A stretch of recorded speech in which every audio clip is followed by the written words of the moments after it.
Saludos y bendiciones del Señor. A todos ustedes, nuestros amados hermanos y apreciados amigos, sean bienvenidos una vez más a la entrega del Tesoro de David.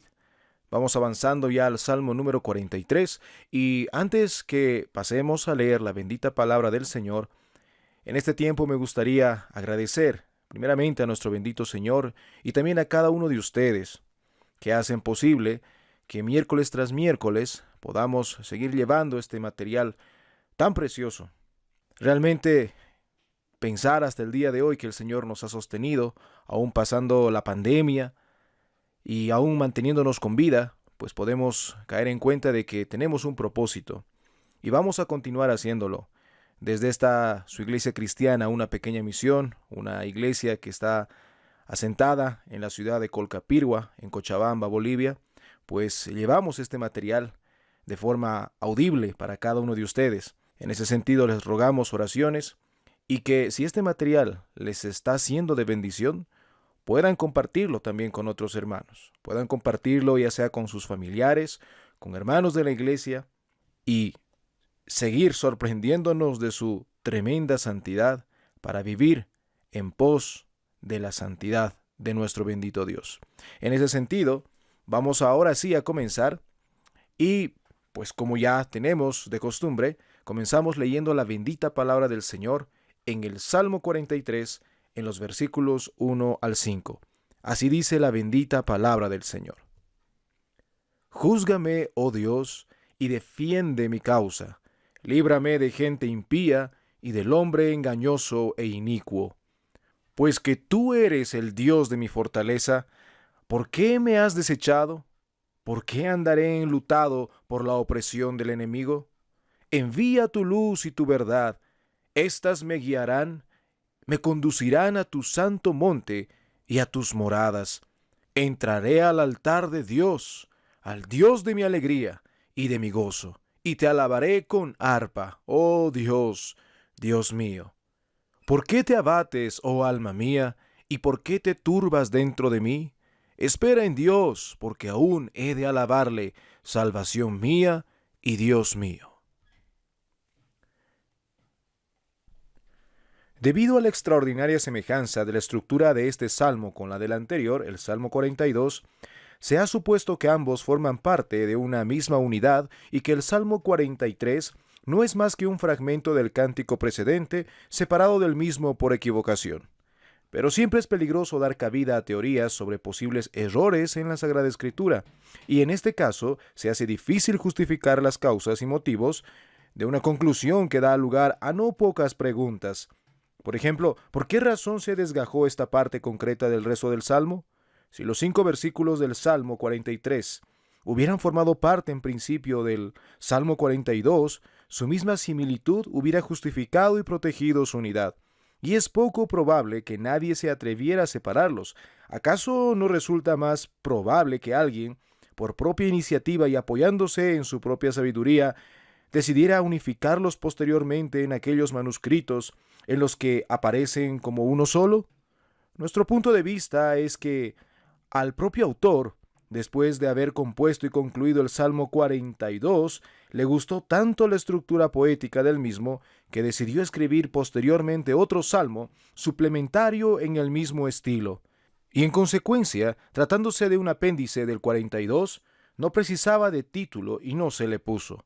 En sus estrofas, David se lamenta de sus enemigos, implorando el privilegio de la comunión con Dios como vía más segura para librarse de ellos. Charles Spurgeon. Este salmo es, sin lugar a dudas, una continuación o suplemento del salmo anterior. En algunos manuscritos, según señalan Kennicott y De Rossi, van juntos y forman un mismo salmo. George Phillips. Versículo 1. Júzgame, oh Dios, y defiende mi causa, porque los que me rodean son incapaces de entender mis razones y no están dispuestos a emitir un veredicto justo. Mas los deseos y propósitos de mi corazón son limpios. Por tanto, elevo mi causa ante ti, convencido de que tú juzgarás con absoluta imparcialidad mis acciones buenas y malas, mi carácter y mi proceder. Si eres tú el que me juzga, el justo juicio que emitas sobre mi conducta me basta. pues estando tú de mi parte, poco me importan las tergiversaciones, calumnias e imposturas humanas.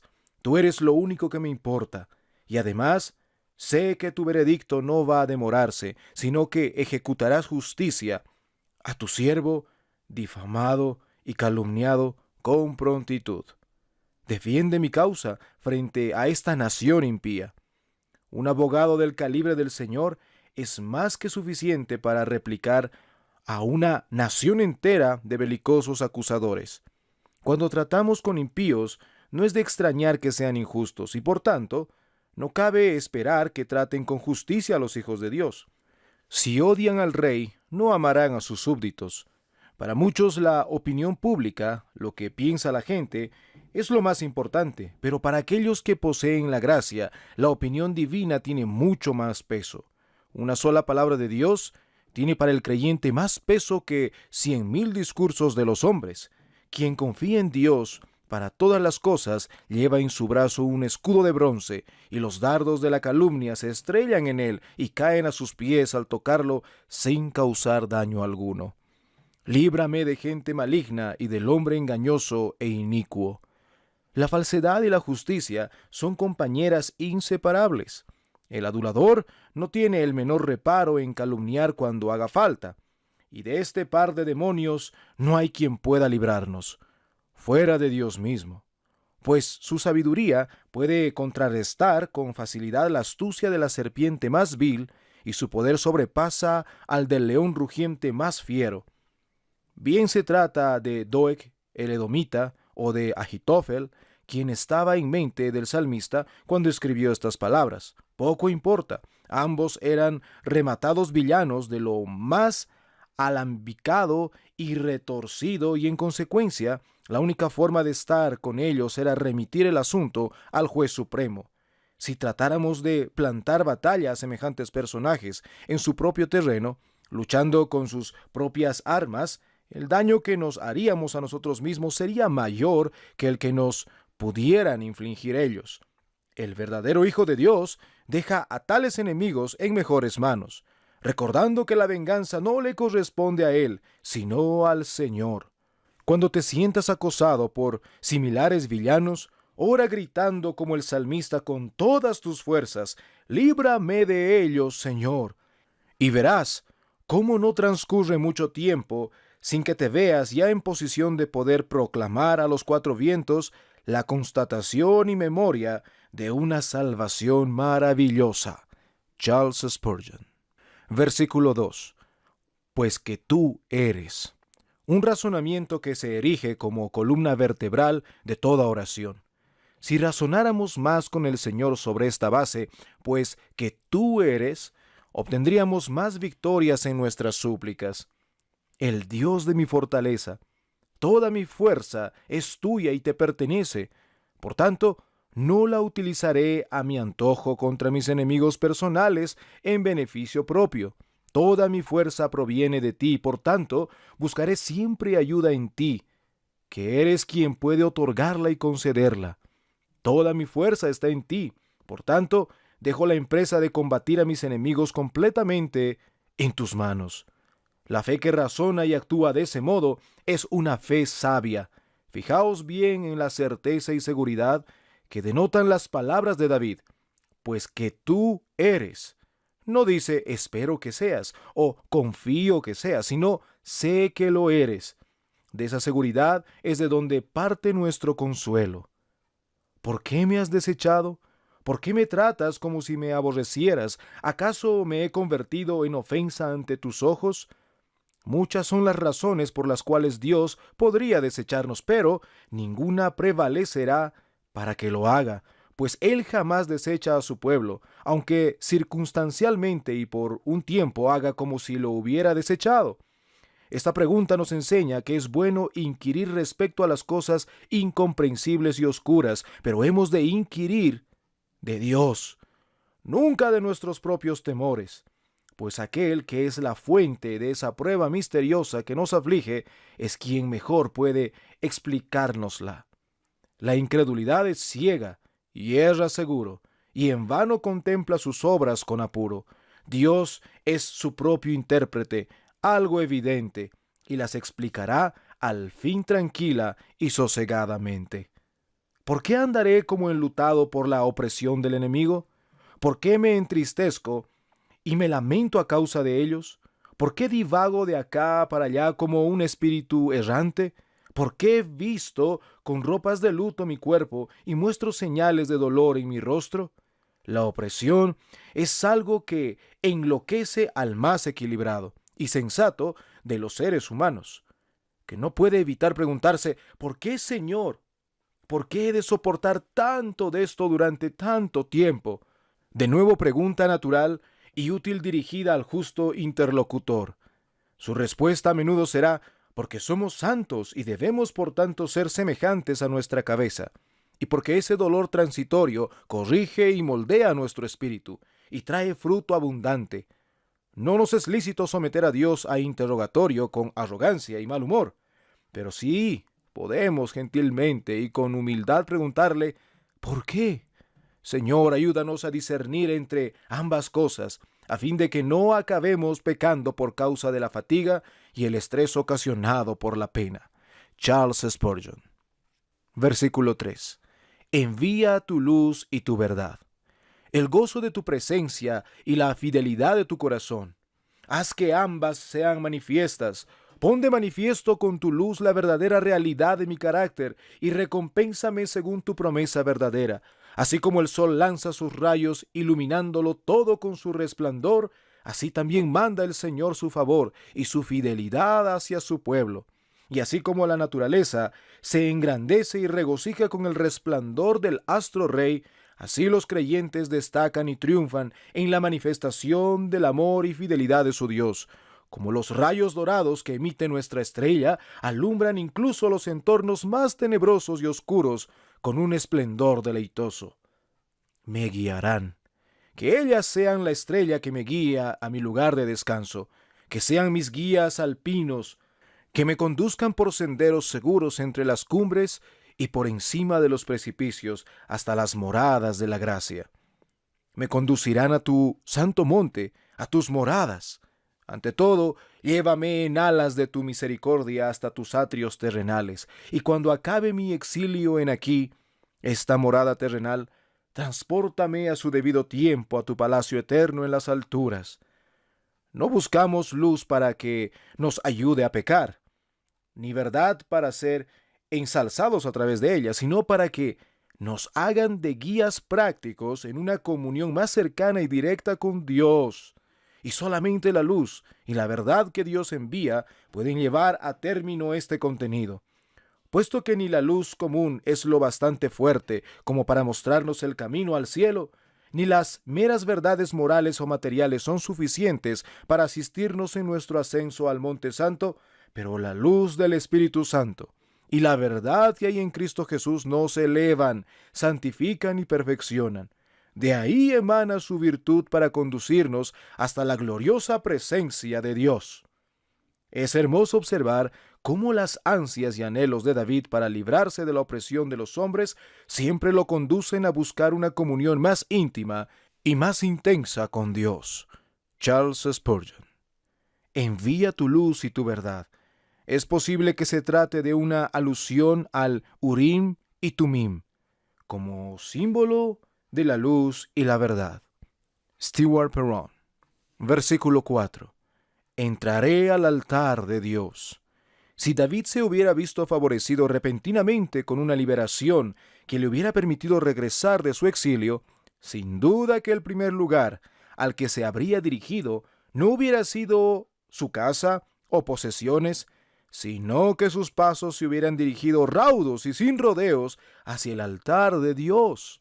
Allí hubiera rendido por entero su corazón, radiante del gozo de poderse inclinar y ofrecerse por entero como holocausto dedicado al Señor.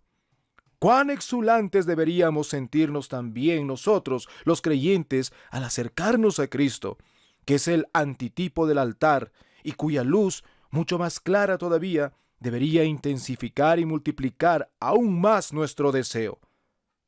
A Dios mi supremo gozo. No era el altar como tal lo que anhelaba el salmista.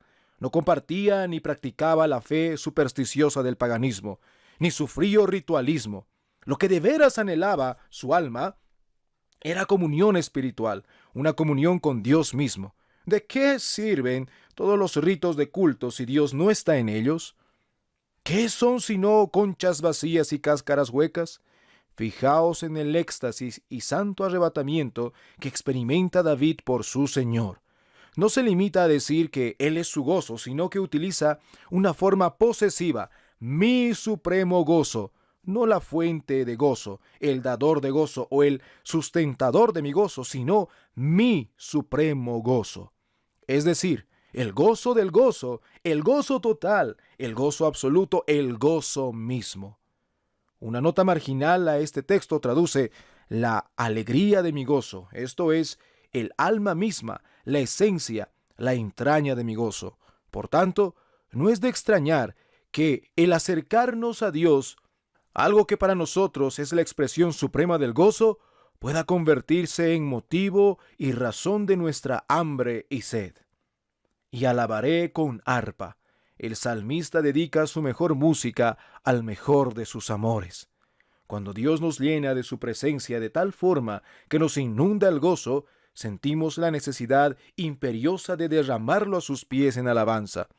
Y a ello deberíamos y debemos aplicar todas nuestras habilidades y talentos, buscando formas de incrementar el rédito del loor que corresponde a su divina gloria.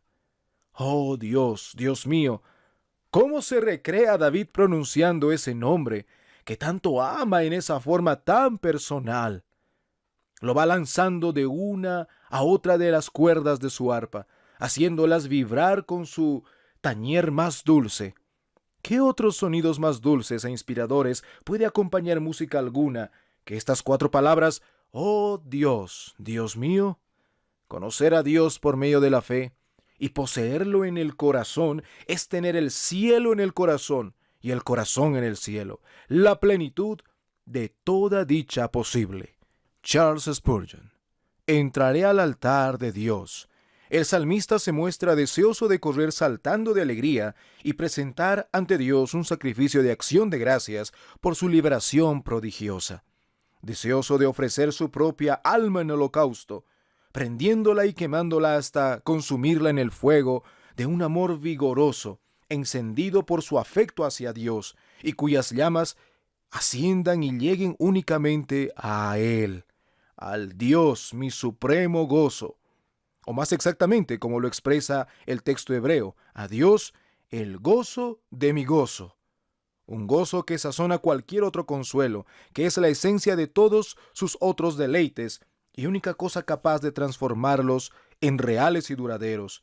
Es Dios quien eleva su gozo a ese nivel de plenitud en su satisfacción y contentamiento.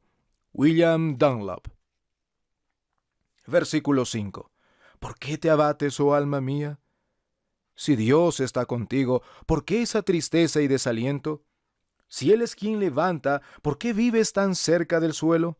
¡Arriba! ¡Levanta, corazón mío! Abre tus pétalos y revive, porque el rocío del amor divino está cayendo suavemente, y sus gotas hacen reverdecer los tallos más secos y reaniman las flores marchitas. ¿Por qué te turbas dentro de mí? ¿Qué cosa es la que te azora perturbando el reposo de tu corazón? ¿Qué es lo que da pie a estas inquietudes y pesares irrazonables que no benefician a nadie, antes bien te carcomen y queman a ti mismo, deshonrando a tu Dios? ¿Por qué te sobrecargas con presentimientos negativos, con presagios y premoniciones tétricas? Espera en Dios. Aguarda a que sea Él quien actúe. Confía en Él y pon en Él tus expectativas. Sí, es cierto, eso exige paciencia y ejercitarla no es fácil, pero ten en cuenta que hay base sobrada para la esperanza. El Señor no puede hacer otra cosa que acudir en defensa de sus elegidos. El Padre Celestial no va a permanecer quieto contemplando cómo sus hijos son pisoteados para siempre.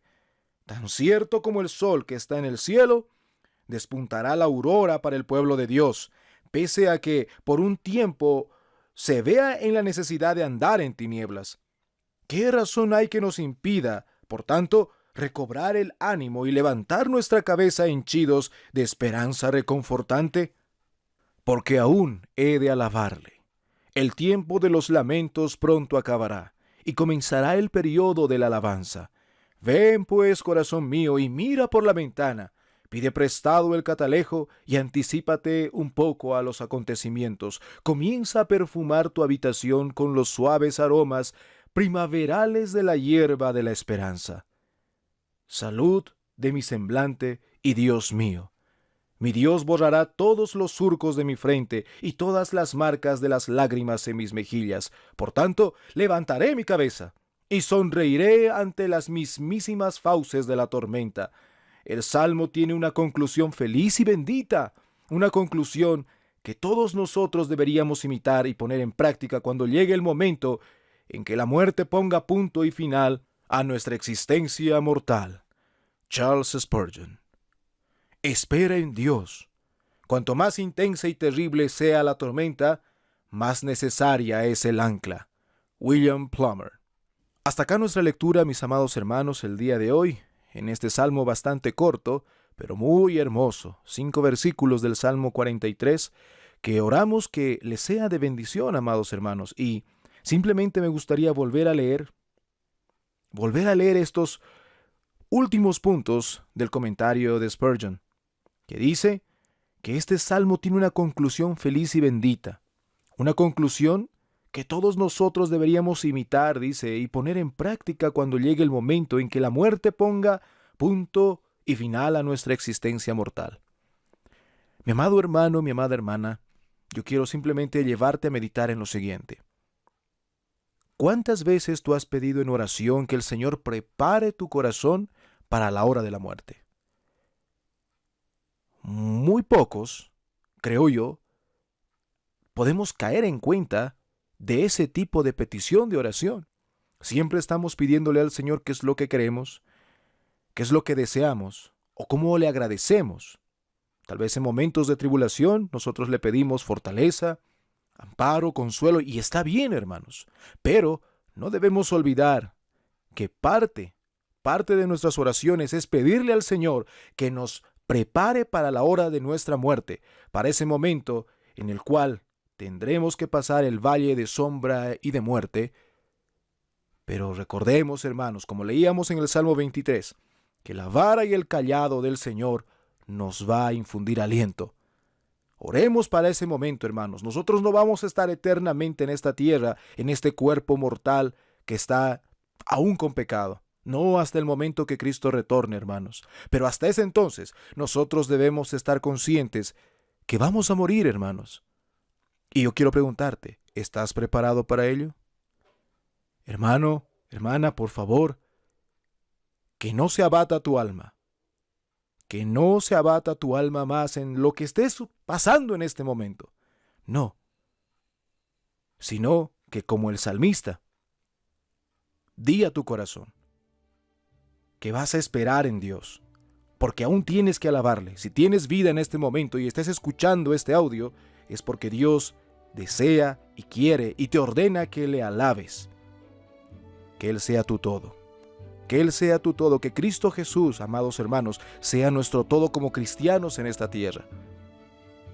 Y que al final de nuestra vida, cuando vayamos a dejar este cuerpo mortal, pues el Señor nos reciba con esas preciosas palabras: bien, siervo fiel, pasa, ven conmigo, yo te cuidaré en el gozo de tu Señor.